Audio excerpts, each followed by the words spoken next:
জামাত ইসলাম সত্যি একটা রত্ন পেয়েছে, আর সেই রত্নটা হলো শিশির মনির। ডাকসু নির্বাচন বানচাল করার সব চেষ্টাই ছিল দল এবং বামদের। এমনকি এক পর্যায়ে তারা বিজয়ীও হয়ে যাচ্ছিল। তাদের পক্ষে হাইকোর্টের রায়ও আসছিল। হাইকোর্টের রায় ছিল ডাকসু নির্বাচন স্থগিত আগামী 30শে অক্টোবর পর্যন্ত। তবে এই রায়কে শিশির মনিরের 30 মিনিটের খেলায় ভণ্ডুল করে দিল।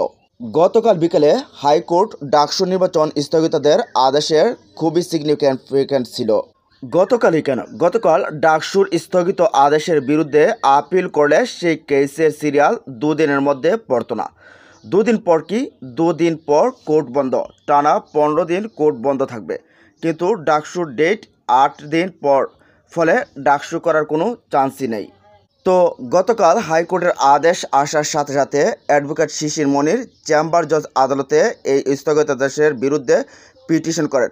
সময় এতই কম ছিল যে উনি তাড়াহুড়া করে হাতে লিখে পিটিশন দেন। ফলাফল, দিনের একেবারে শেষ সময় এসে ডাকসু স্থগিত করে দেয়া হাইকোর্টের আদেশকে স্থগিত করে চেম্বার জজ আদালত। ফলে ডাকসু স্থগিত হওয়া থেকে বেঁচে গেল। এরপর আবার অনেকেই হিংসায় বর্ষবর্তী হয়ে বলতে শুরু করলো, কেন একটা দলের আইনজীবী সেটার বিরুদ্ধে পিটিশন করতে গেল। অনেকে আবার বলছেন জামাত আসলেই একটা রত্ন পেয়েছে। মূলত কেনই বা ডাকসু নির্বাচন স্থগিত করার আদেশ দিয়েছিল হাইকোর্ট?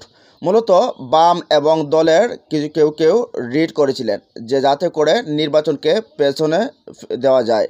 আর এর পেছনের মূল কারণ হলো ছাত্র শিবিরের জনপ্রিয়তা এতই যে যদি ডাকসু নির্বাচন হয় তাহলে অন্যরা ধারে কাছেও টিকতে পারবে না। আর এর কারণে তাদের ধারণা যে কোনোভাবেই হোক ডাকসু নির্বাচনকে বানচাল করতে হবে।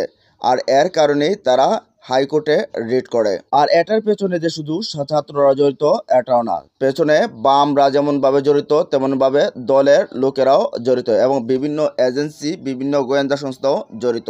কারণ তারা চিন্তা করছে যদি ডাকসুতে শিবিরের প্যানেল বিজয়ী হয় তাহলে এর প্রভাব প্রত্যেকটা বিশ্ববিদ্যালয়ে ছড়িয়ে পড়বে। শুধু বিশ্ববিদ্যালয়গুলোতেই ছড়িয়ে পড়বে না, এটার প্রভাব পড়বে জাতীয় নির্বাচনে। মানুষ বলতে শুরু করবে যে ডাকসুতে দেখো কত সুন্দরভাবে ছাত্র শিবির বিজয় হয়েছে এবং তাদের কর্মকাণ্ড কত সুন্দর। আর এটার প্রভাব পড়বে জাতীয় নির্বাচনে। তারা বলতে শুরু করবে যে যদি জামাতের ছাত্র সংগঠন যদি এভাবে কাজ করে তাহলে তারা ক্ষমতায় আসলে কিভাবে কাজ করবে। আর মূলত এ কারণে ডাকসু নির্বাচনকে বানচালের জন্য যথেষ্ট পরিমাণ চেষ্টা ছিল। এখনও যে নেই তাও না, চেষ্টা চলবে, তবে তার বিপরীতে পলিসি অনুসরণ করে এগিয়ে যেতে হবে।